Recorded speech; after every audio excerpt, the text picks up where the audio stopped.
YSR Congress party మళ్లీ దూకుడు చూపిస్తోంది. 2024 ఎన్నికల్లో తీవ్ర పరాజయం ఎదుర్కొన్న తర్వాత పార్టీ శ్రేణుల్లో నిశ్శబ్దం నెలకొంది.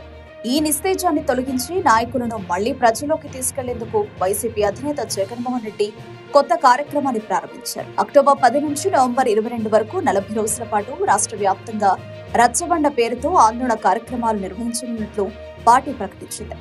ప్రతి నియోజకవర్గంలో ర్యాలీలు, నిరసనలు, సభలు, గ్రామస్థాయి చర్చలు నిర్వహించి ప్రభుత్వ వైఫల్యాలను ఎండగట్టనున్నారు. 2024 ఎన్నికలలో పరాజయం తర్వాత సైలెంట్ గా ఉన్న నేతలు మళ్లీ యాక్టివ్ అవ్వాలని జగన్ స్పష్టమైన ఆదేశాలు జారీ చేశారు. ధర్మాన ప్రసాదరావు, కొడాలి నాని, అనిల్ కుమార్ యాదవ్, వల్లభనేని వంశీ వంటి నేతలు ఈ కార్యక్రమంలో చురుకుగా పాల్గొనున్నారు. ఈ కార్యక్రమం ద్వారా పార్టీ నేతల్లో ఉత్సాహం నింపడంతో పాటు కూటమి ప్రభుత్వంపై ప్రజల్లో ఆగ్రహాన్ని పెంచడమే వైసీపీ లక్ష్యం.